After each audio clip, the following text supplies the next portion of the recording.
Bismillahirrahmanirrahim. Alhamdulillah nahmaduhu wa nasta'inuhu wa nastaghfiruh.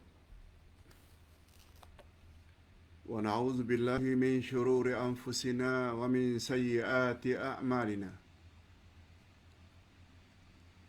Man yahdihillahu fala mudilla lahu wa man yudlil fala hadiya lahu. Ashhadu an la ilaha illallah wahdahu la syarika lah. Wa ashhadu anna Muhammadan abduhu wa rasuluh la nabiyya ba'dah. Allahumma salli wa sallim ala nabiyyina Muhammad wa ala alihi wa sahbihi ajma'in, amma ba'd.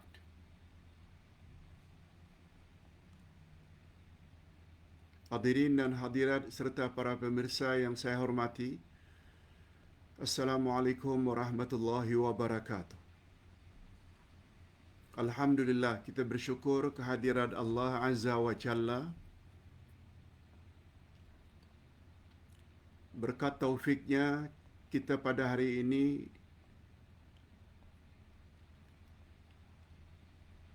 telah dan akan menamatkan Tafsir Al-Furqan juz yang ke-6,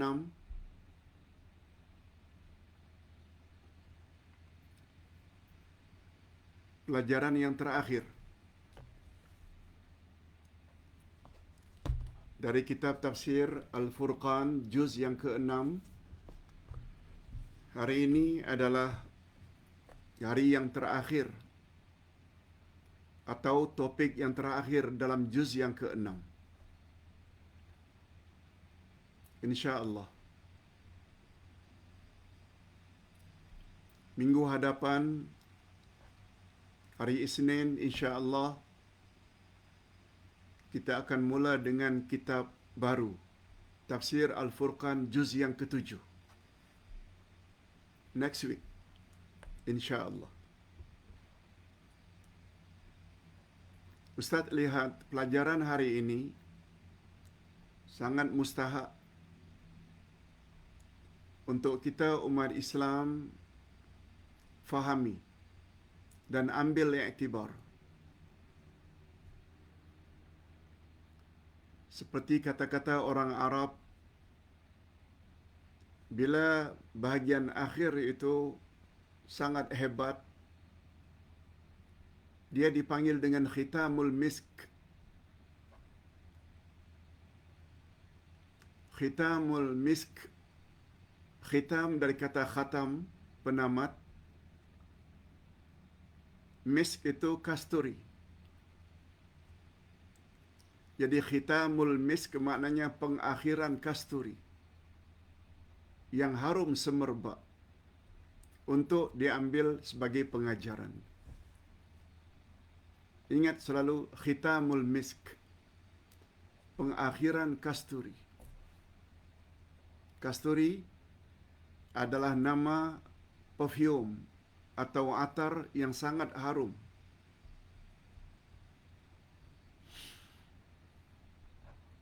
Apa judul petang ini, Pak Ustaz? Judulnya, Sebab Allah mengutuk orang Yahudi. Sebab mengapa Allah laknat orang Yahudi. Sungguh banyak pengajaran yang dapat kita ambil dari ayat ini.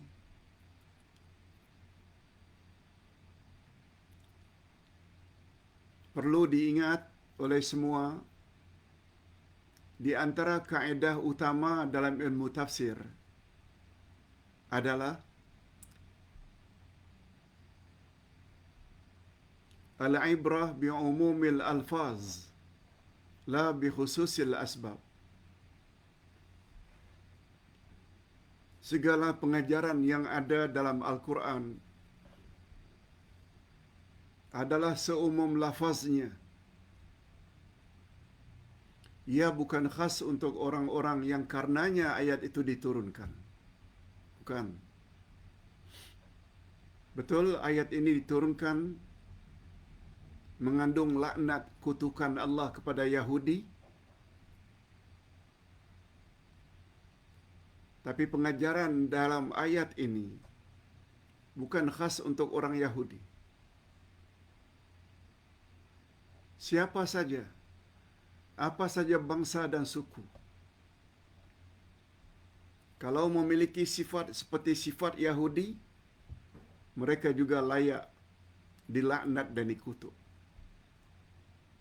Ini kaedah ilmu tafsir, termasuk kaedah utama. Apakah sifat-sifat itu yang Allah sebut dalam Al-Quran sehingga Yahudi layak mendapat laknat dan kutukan Allah? Ingat ya, dalam bahasa Arab, makna laknat itu adalah dijauhkan dari rahmat Allah, dijauhkan dari syurga, dijauhkan daripada kasih sayang Allah. Itu makna laknat, yang terjemahannya secara bebas laknat dengan makna kutukan. Allah kutuk.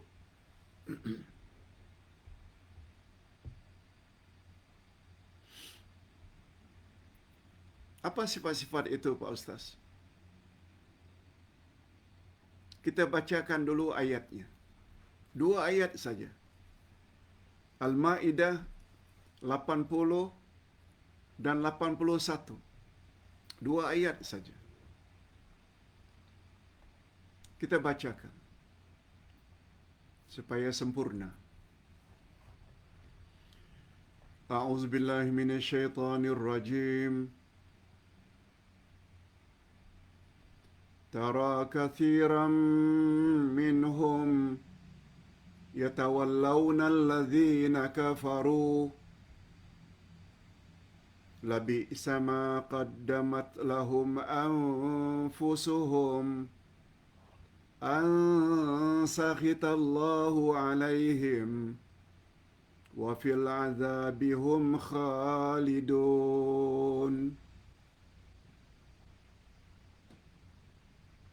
Itu ayat 80. Ayat 81.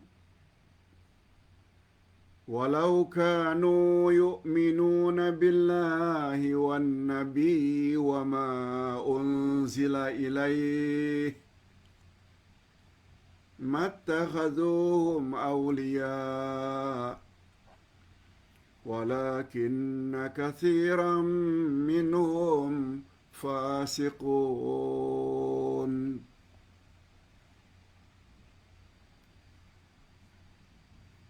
Demikian 2 ayat dari surat Al-Ma'idah 80 dan 81. Kita terjemahkan dulu dengan terjemah harfiah. Coba dengar baik-baik.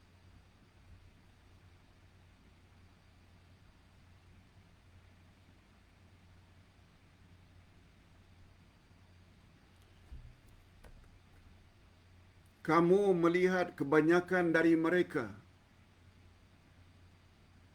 Engkau, hai Muhammad, melihat majoriti dari kalangan mereka tolong menolong dengan orang-orang kafir.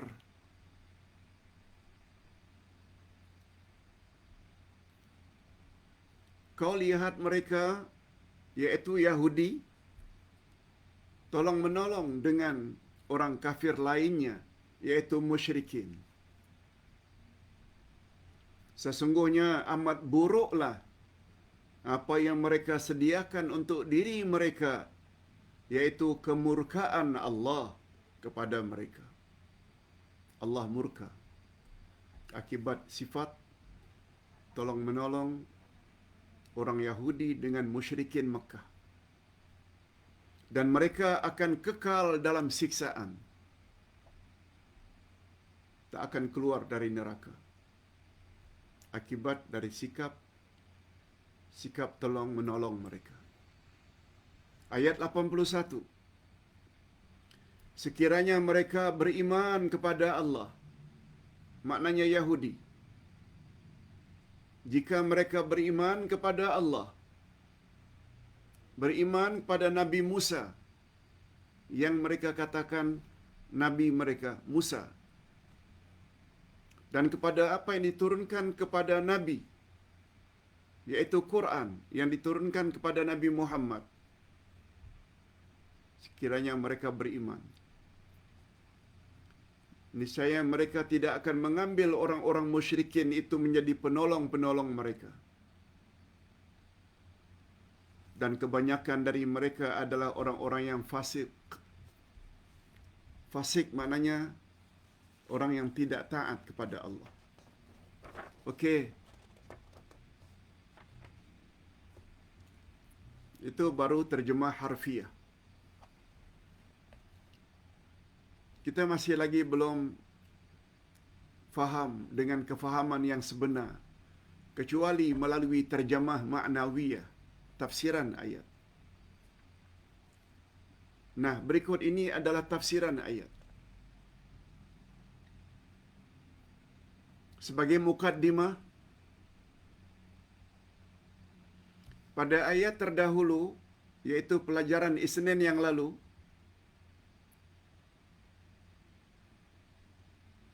Allah Subhanahu wa taala telah menerangkan keburukan nenek moyang orang-orang Yahudi zaman silam.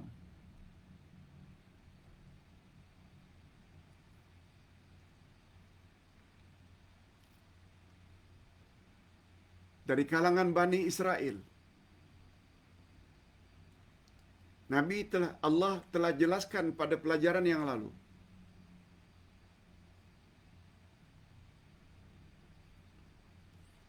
tentang nenek moyang mereka yang Allah jadikan khinzir, yang Allah jadikan kera,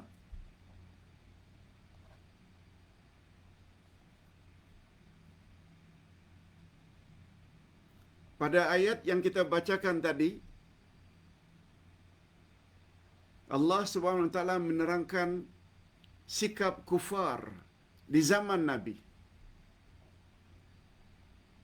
bahwa sifat yang sama itu terus mereka lakukan, yaitu tolong-menolong dengan orang kafir lainnya untuk menolak kebenaran yang dibawa oleh Nabi Muhammad sallallahu alaihi wasallam. Okey. Itu sebagai mukaddimah. Kalau pelajaran minggu lalu, Allah menyebut tentang tabiat buruk nenek moyang orang-orang Yahudi di Madinah.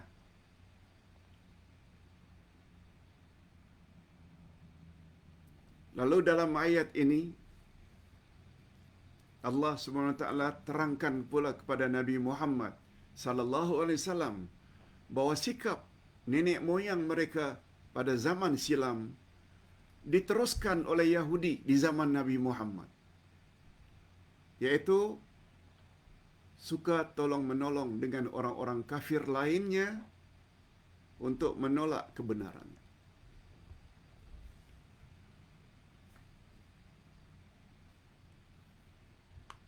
Itu bermakna sikap mereka lebih cenderung untuk mengikuti hawa nafsu, lebih cenderung untuk mengikuti rayuan syaitan. Ustaz dah jelaskan berkali-kali makna syaitan. Syaitan maknanya ba'idun anil haq, segala yang ingin menjauhkan dari kebenaran. Kebenaran pula segala yang datang dari Allah. Perhatikan ayat 147 Al-Baqarah. Al-haqqu mir rabbik fala takunanna minal mumtarin. Kebenaran adalah segala yang datang dari Allah. Oleh sebab itu jangan kamu ragu-ragu lagi. Itu kebenaran.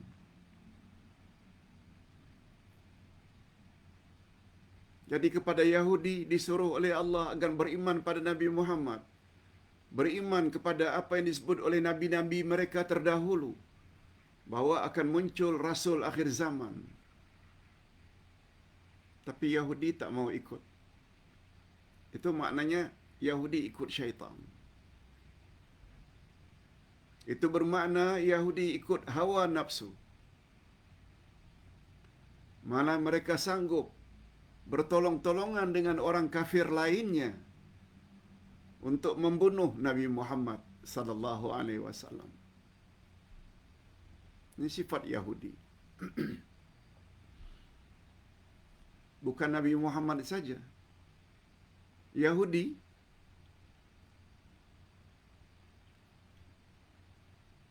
berusaha untuk membunuh Nabi Isa untuk disalib. Itu kerja Yahudi. Yahudi ini bukan hanya memusuhi Islam, tapi juga memusuhi Nasrani Kristian. Itu sebabnya di Gaza, Palestin, yang mereka bom bukan hanya masjid. Mereka juga bom gereja-gereja, rumah sakit milik Kristian, bukan hanya rumah sakit milik umat Islam. Yahudi. Sesuai dengan topik, apa sebab orang Yahudi mendapat laknat dari Allah? Mari kita selusuri. Cuma nasihat ustaz ya. Kalau kita bercakap tentang tafsir,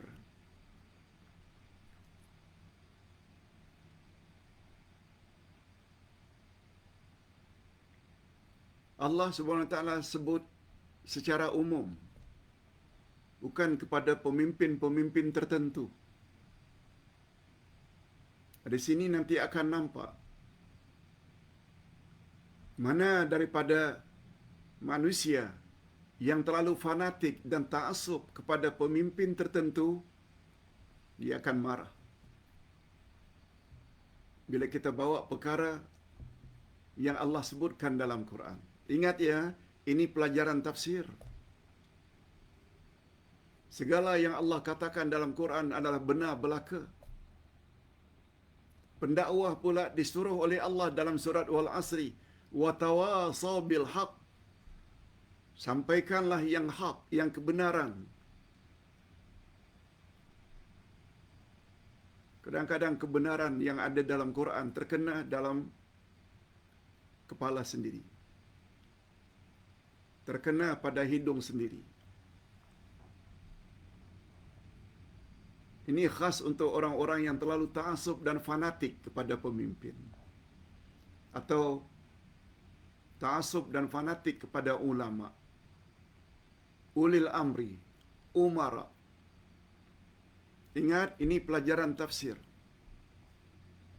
Bukan kita hendak mengenakan pihak-pihak tertentu. Mudah-mudahan pihak-pihak tertentu yang apabila dengar penjelasan ini, sila ambil iktibar. Kalau tidak mau dihumban dalam api neraka kekal abadi di dalamnya. Berpada-padalah kalau sayang kepada seseorang.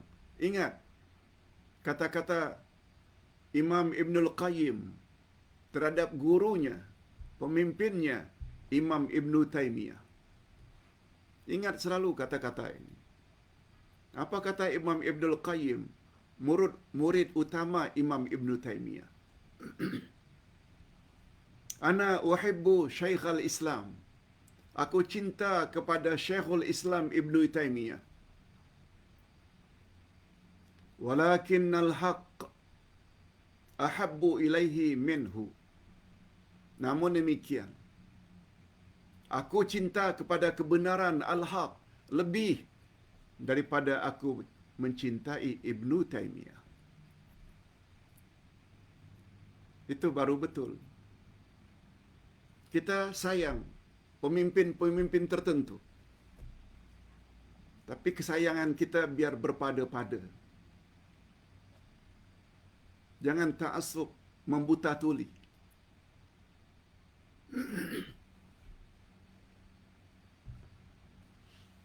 Ustaz teruskan. Ayat 80. Apa kata Allah kepada Nabi?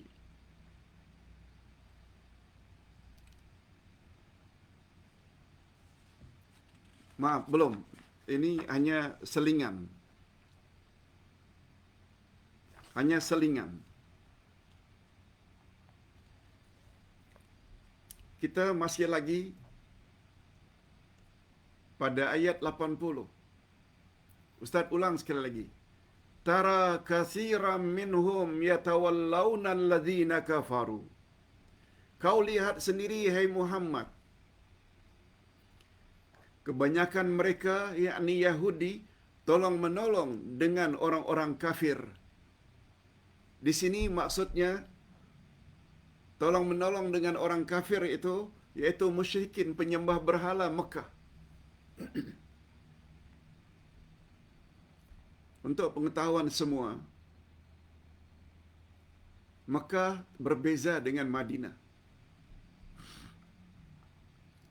Di zaman Nabi, Mekah hanya didiami oleh musyrikin penyembah berhala. Berbeza dengan Madinah. Selain penyembah berhala, musyrikin, di sana juga ada Yahudi dan Nasrani, kafir ahli kitab. Di Madinah.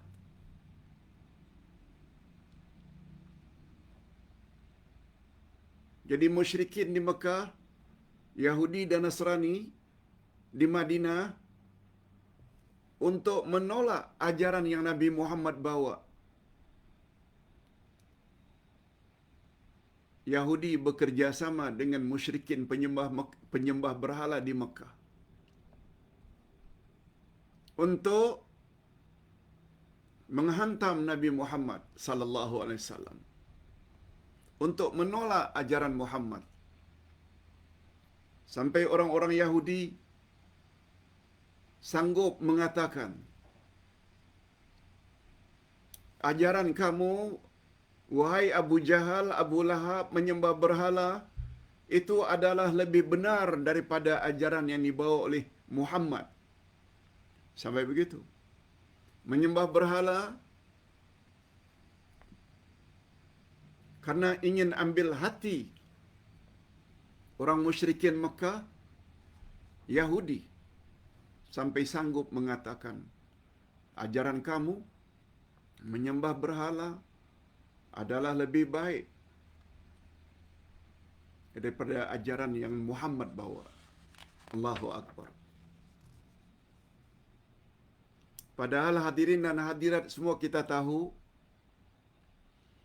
di antara dua jenis orang kafir, ahli kitab dan musyrikin,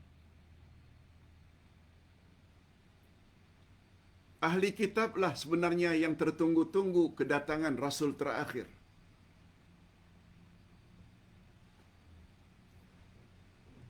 Apa dalilnya, Pak Ustaz? Orang kafir itu terbagi dua. Lihat ayat 1 dan 2 dari surat Al-Bayyinah. Lam yakunil ladzina kafaru min ahlil kitabi wal musyrikina munfakkina hatta ta'tiyahumul bayyinah. Orang-orang kafir, iaitu ahli kitab dan musyrikin, maknanya orang kafir ni terbagi dua. Ahli kitab, iaitu orang kafir yang pernah dapat kitab dari langit. Yahudi pernah dapat kitab Taurat. Nasrani, Kristian juga ahli kitab, kafir ahli kitab yang dapat Injil atau Bible. Musyrikin, ini tidak ada nabi, tidak ada kitab. Iaitu mereka menyembah berhala.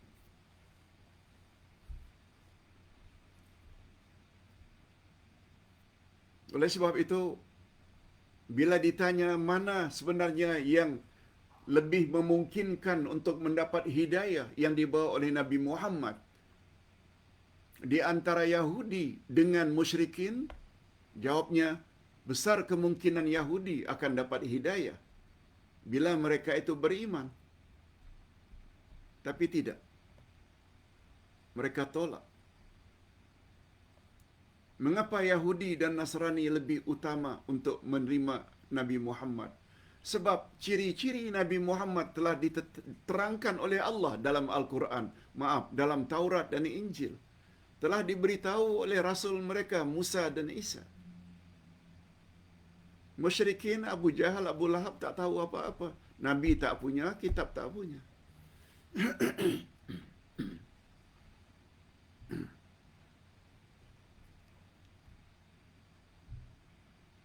Tapi apa yang terjadi sebaliknya? Yahudi Madinah bekerja sama tolong-menolong dengan musyrikin Mekah. Malah mendakwa ajaran yang dibawa Nabi Muhammad tak elok. Elok lagi menyembah berhala. Itu kata Yahudi. Untuk mendapat apa? Simpati.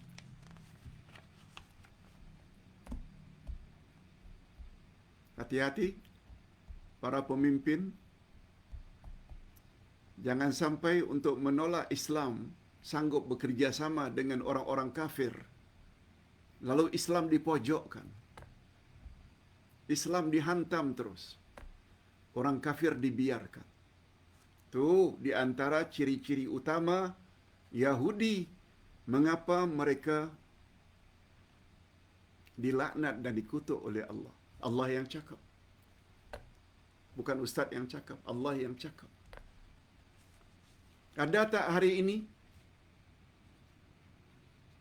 orang kafir saling tolong-menolong untuk memusuhi Islam?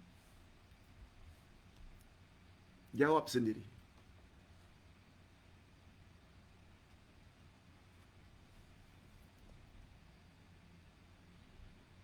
Itu sebabnya mereka sampai mengatakan, dikisahkan oleh Allah di dalam surat An-Nisa ayat 51. Wa yaquluna lilladzina kafaru haulai ahda minal ladzina amanu sabila. Allah yang cerita. Dan mereka mengatakan kepada orang-orang kafir musyrik Mekah. Apa Yahudi kata kepada Abu Jahal, Abu Lahab, penyembah berhala? Bahawa mereka penyembah berhala lebih benar jalannya daripada orang-orang yang beriman, pengikut Muhammad. Ini bukan kisah yang direka-reka. Allah yang cakap. Bila kita tak beriman, tak percaya, rosak iman kita. Ini cakap Allah.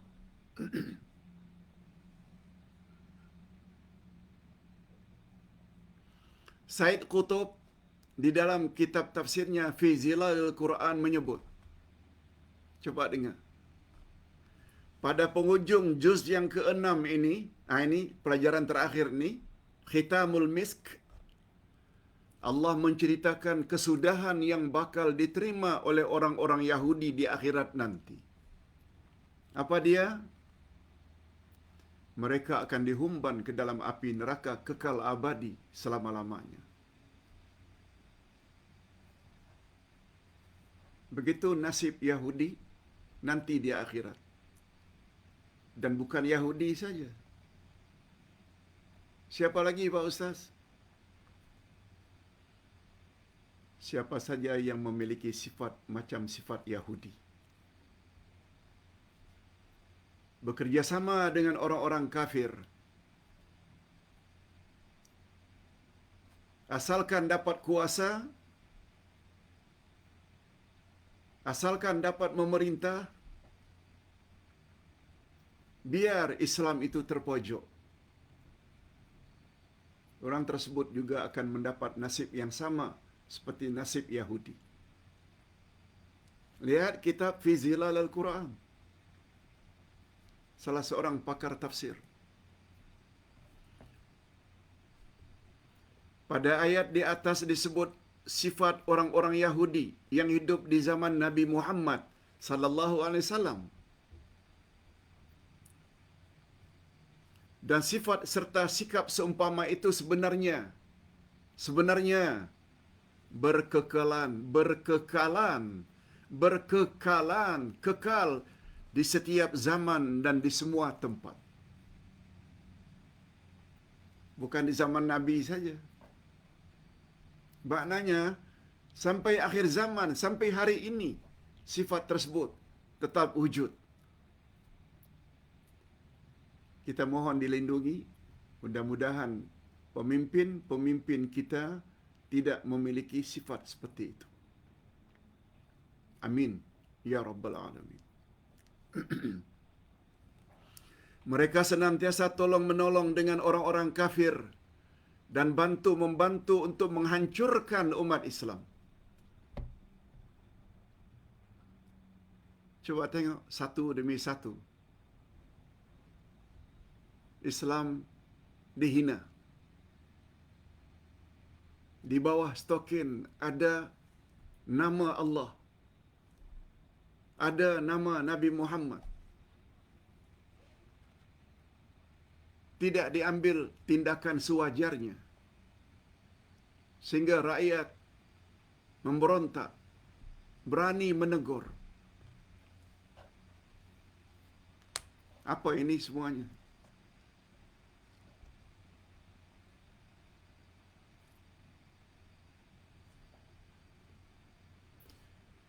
Walaupun mereka tergolong sebagai ahli kitab, namun sebenarnya mereka tidak beriman kepada Allah.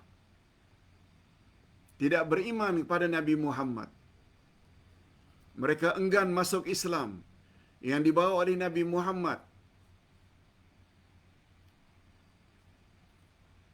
Jika mereka benar-benar beriman, niscaya mereka tidak akan tolong-menolong dengan orang kafir.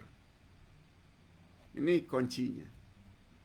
Kalau mereka orang yang benar-benar beriman kepada Allah, mereka tidak akan tolong-menolong dengan orang-orang kafir. Sifat itu ada pada setengah pemimpin Islam di dunia. Tengok apa yang ada di Arab Saudi. Tengok apa yang ada di Qatar. Tengok apa yang ada di Mesir. Cukuplah itu sebagai contoh. Mereka lebih suka ikut telunjuk kuasa-kuasa besar. Asalkan mereka boleh hidup mewah. Na'udzubillah min dzalik. Ini yang Ustaz katakan khitamul misk. Pengakhiran kasturi. Untuk kita ambil pengajaran.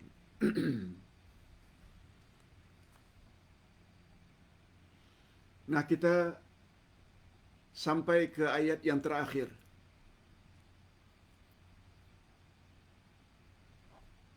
Apa kata Allah?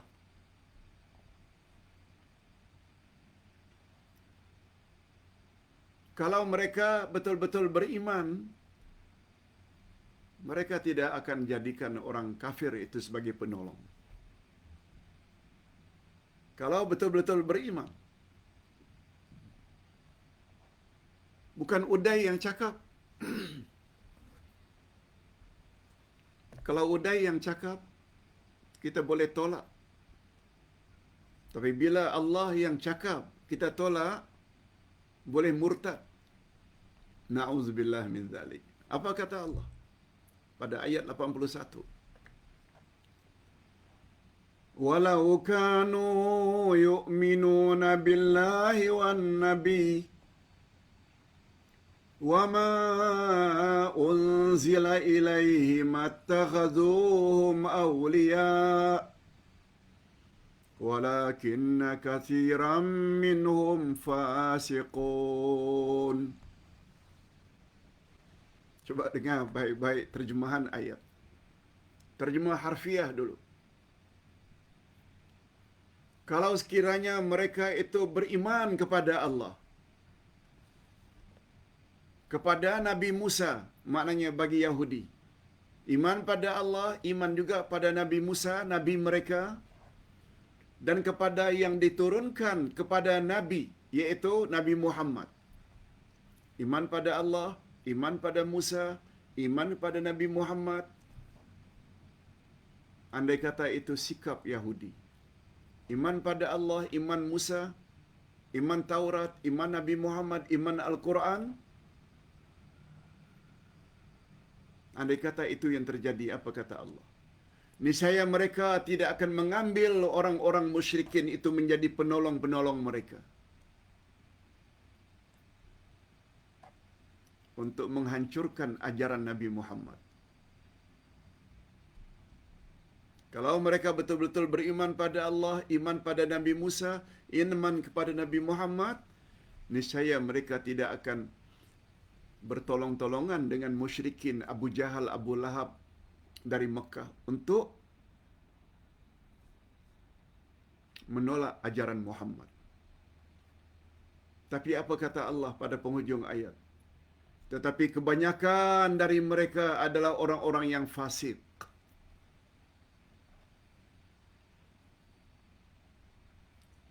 Ini satu penjelasan yang cantik dari Syekh As-Sa'di.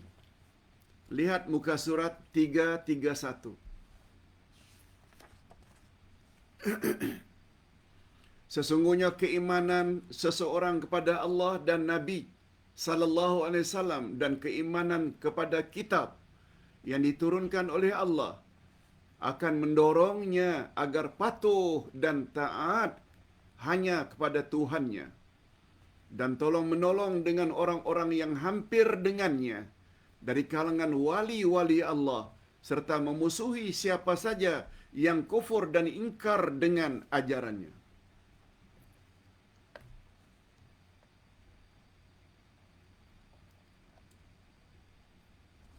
Bila orang itu beriman pada Allah, iman kepada Rasulullah, beriman pada Al-Quran, mereka akan bertolong-tolongan dengan sesama Muslim. Orang Islam ada iman, orang Islam ada takwa, buat suruhan, jauhi larangan. Kalau betul-betul orang tersebut ada iman, dengan bahasa kasarnya, mereka lebih suka bertolong-tolongan dengan sesama Muslim, bukan dengan orang kafir.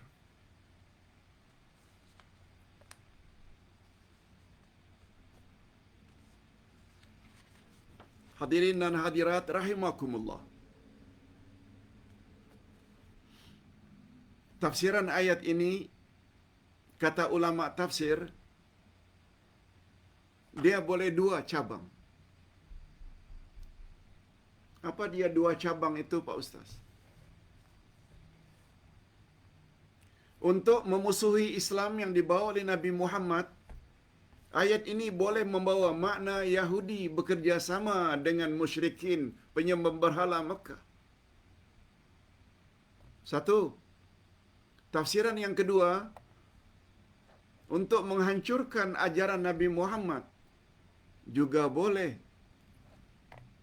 Ayat ini membawa tafsiran musyrikin Mekah yang sangat anti dengan ajaran Nabi Muhammad.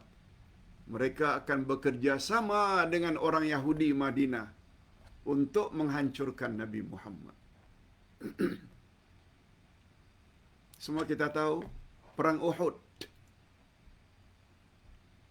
Orang Mekah ingin menghancurkan Nabi Muhammad yang sudah berhijrah ke Madinah. Uhud ya, perang pertama Badar. Itu musyrikin saja. Tapi dalam perang Uhud, dalam perang Ahzab, peperangan sesudah itu, orang Mekah bekerja sama dengan Yahudi Madinah untuk menghancurkan Nabi Muhammad sallallahu alaihi wasallam. Jadi, kedua-dua tafsiran itu boleh.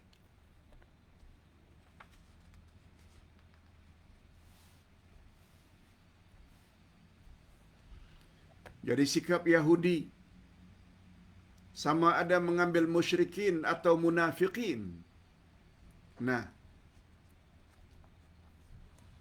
ini tafsiran Mujahid, Imam Mujahid pula. Cantik tafsirannya. Yang dimaksudkan dengan orang-orang kafir dalam ayat ini bukan hanya orang-orang musyrikin Mekah penyembah berhala, tapi Yahudi bekerja sama dengan orang-orang kafir dengan makna orang-orang munafikin. Orang-orang yang Islam pada luaran tapi dalam hati benci dengan Islam. Ini satu tafsiran lagi.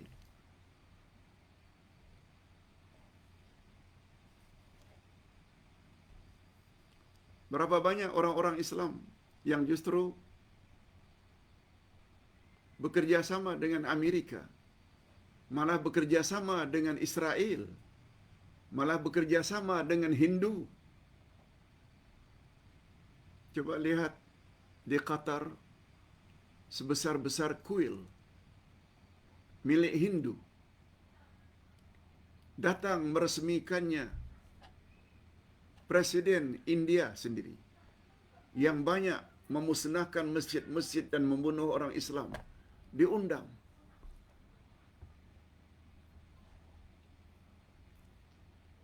Itu adalah sifat munafiqun. Islam tapi lebih mementingkan dunia daripada akhirat.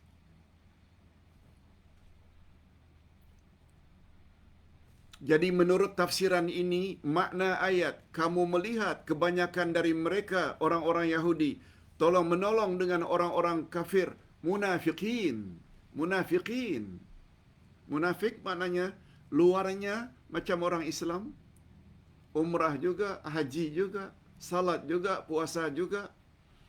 Tapi dalam Islam, tapi dalam hatinya, dia lebih suka mengikuti telunjuk orang kafir daripada nasihat orang Islam. Satu demi satu orang Islam diambil tindakan. Tapi orang kafir dibiarkan saja. Hatta sampai menghina Islam. Na'udzubillah min dzalik. Kita doa mudah-mudahan pucuk pimpinan kita tidak memiliki sifat itu.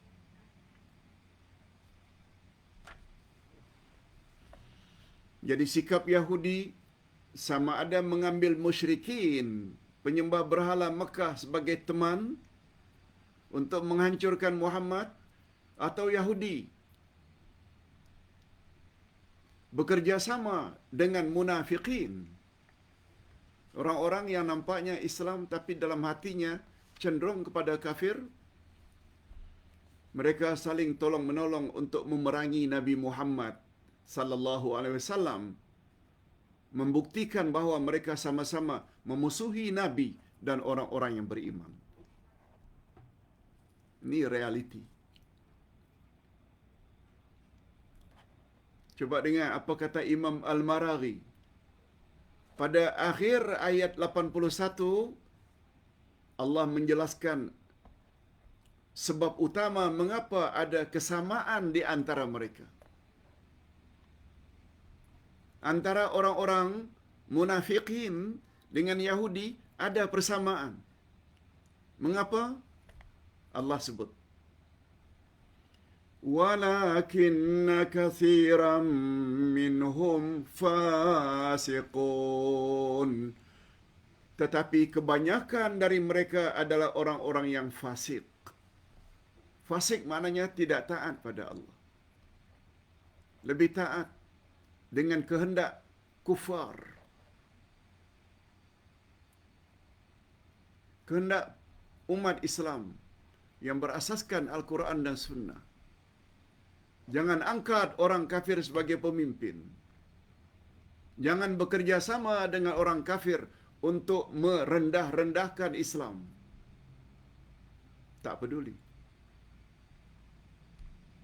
Itu namanya fasiqun. Kebanyakan dari kalangan orang-orang Islam itu orang-orang fasik.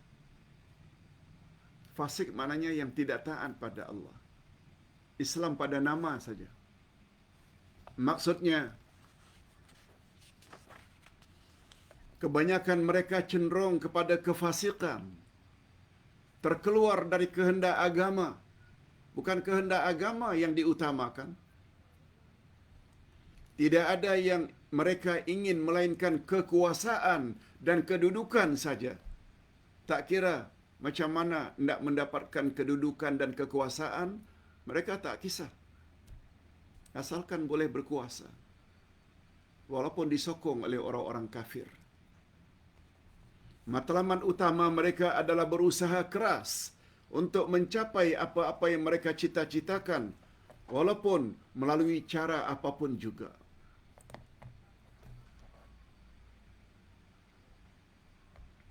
Ustaz dah tulis ini belasan tahun yang lalu. Bukan sekarang. Allah dah sebut dah. Sejak 15 abad yang lalu. Kita punya akal, kita kena fikir. Lebih-lebih lagi kita yang berfahaman Ahlus Sunnah wal Jamaah. Kita dilarang fanatik dan ta'assub membuta tuli. Kita selalu katakan, kita tak boleh fanatik dan ta'assub dengan tuan guru, ulama. Betul? Tapi jangan lupa, ulil amri ada dua jenis. Pertama, ulama itu pemimpin keagamaan.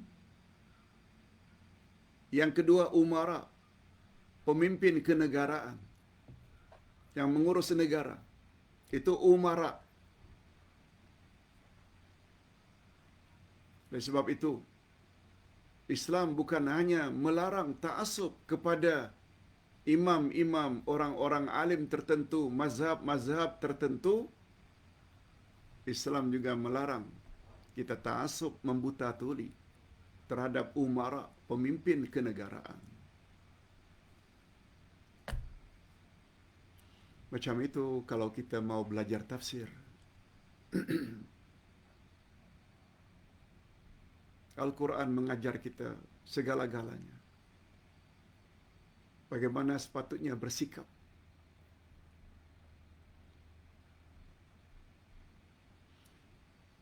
Mari kita sama-sama mengikuti akhlak Al-Quran.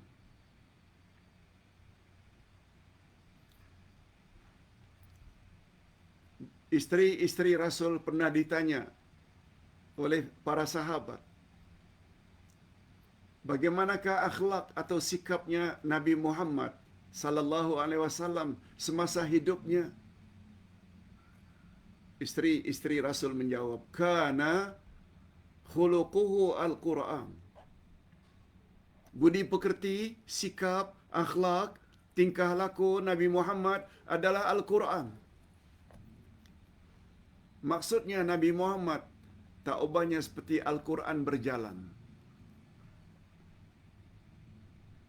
Makna sikap, akhlak Nabi Muhammad bagikan Al-Quran, maknanya semua suruhan-suruhan Quran itu Nabi laksanakan dalam hidup. Semua larangan-larangan Al-Quran Nabi jauhi dalam hidupnya. Allahu Akbar. Itu sebabnya Nabi Muhammad sallallahu alaihi wasallam disuruh oleh Allah agar kita jadikan sebagai contoh teladan, role model. Laqad kana lakum fi Rasulillahi uswatun hasanah. Al-Ahzab 21. Adalah pada diri Rasulullah itu terdapat contoh teladan yang terbaik. Nah, di antara contoh teladan yang terbaik, Nabi Muhammad sallallahu alaihi wasallam, beliau tak pernah tolong menolong dengan orang kafir. Tak. Oleh sebab itu, bila ada dari kalangan orang Islam tolong menolong dengan orang kafir, rosak imannya. Bukan ustaz yang cakap, Allah yang cakap. Dan tempatnya kekal abadi dalam neraka, kalau tidak segera taubat. Syekh Abdul Rahman As-Sa'di berkata, sikap Yahudi tolong-menolong dengan musyrikin atau munafikin untuk memerangi Nabi Muhammad sallallahu alaihi wasallam sebenarnya telah menzalimi diri mereka sendiri. Mereka yang sepatutnya dapat hidayah, mereka saling tolong-menolong pula. Sama ada musyrikin Mekah, penyembah berhala, atau orang-orang yang pura-pura memeluk Islam. mereka sebenarnya telah menzalimi diri mereka sendiri. Mengapa? Sebab mereka disebut oleh Allah akan kekal abadi dalam neraka. Dengan sikap demikian bermakna luputlah segala peluang yang sepatutnya mereka rebut untuk mencapai kebahagiaan yang hakiki. Tadi Ustaz dah sebut. Di antara ahli kitab dengan musyrikin.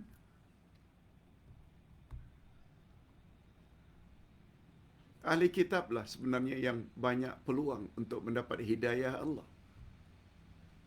Sebab Nabi mereka Musa dan Isa dah beritahu. Kitab-kitab mereka Taurat dan Injil dah beritahu sifat akhir zaman. Berbanding dengan musyrikin, mereka tak tahu.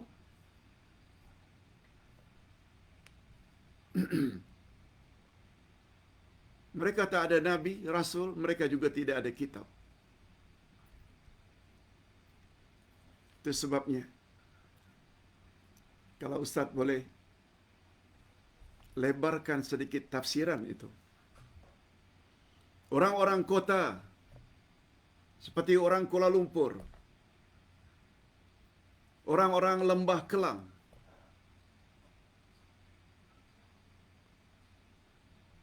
sama ada Shah Alam,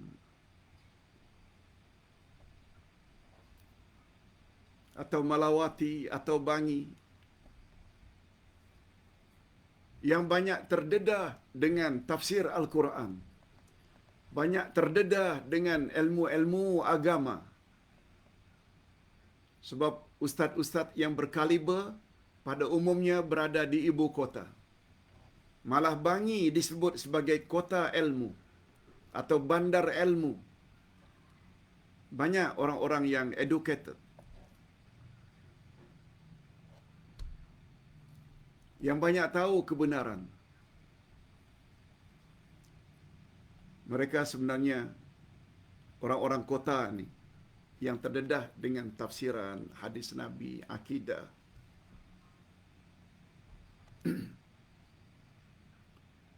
Mereka adalah orang yang lebih faham berbanding orang-orang kampung-kampung yang tidak didatangi oleh ustaz-ustaz yang berkaliber kecuali 3 bulan sekali, sebulan sekali.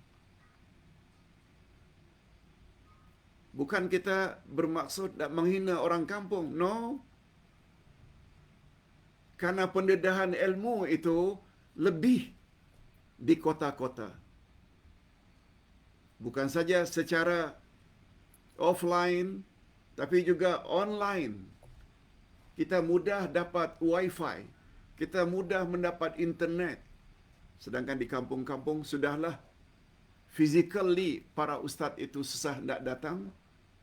Kadang-kadang internet mereka bermasalah, wifi mereka bermasalah. Wajar kalau ada di antara mereka yang tidak tahu. Tapi orang kota tahu. Ingat, ada 2 perkara yang paling dibenci oleh Allah. Inad dan jahil. Inad ini degil. Jahil ini bodoh. Jahil. Namun dari 2 sifat yang buruk ini, walaupun sama-sama buruk, degil dan jahil, tetapi kata Imam Ibnul Qayyim, degil lebih berbahaya daripada jahil. Banyak tahu, tapi tak mau ikut. Itu lebih berbahaya daripada orang-orang yang jahil, yang tidak ada ilmu. Itu sebabnya ketika Nabi SAW ditanya, kita mohon dilindungi pada penghujung surat Al-Fatihah, ghairil maghdubi alaihim, hindarkan kami dari golongan orang-orang yang engkau murkai. Siapa mereka ya Rasulullah? Nabi jawab, Al-Yahud, Yahudi. Sebab Yahudi banyak ilmu, tapi mereka tidak ikut. Mereka selalu punya slogan, sami'na wa asaina. Kami dengar dan kami tolak. Siapa pula maksud waladdallin? Minta dihindarkan dari golongan orang yang jahil, yang sesat. Yang sesat, ad-dallun humun nasara. Yang sesat adalah Nasrani, Kristian. Nabi yang cakap. Ustaz hanya menyampaikan saja. Sungguh tepat pandangan As-Sa'di di atas.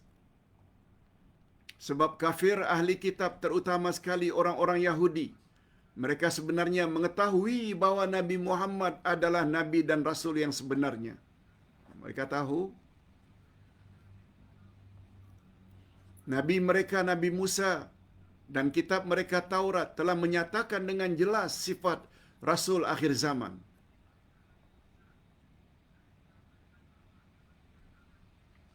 Hal ini berbeza dengan orang-orang kafir musyrikin penyembah berhala. Mereka tak ada maklumat itu semua. Ini yang Ustaz sebutkan.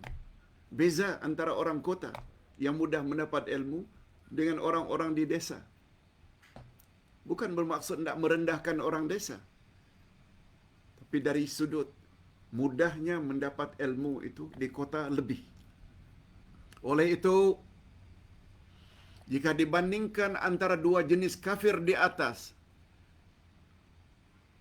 maka kafir ahli kitablah yang paling layak dan sepatutnya lebih awal menerima kerasulan Nabi Muhammad sallallahu alaihi wasallam berbanding musyrikin. Sebab ilmu. Hadirin dan hadirat, kita telah tafsirkan 55 minit. 5 minit. 1 jam kurang 5 minit.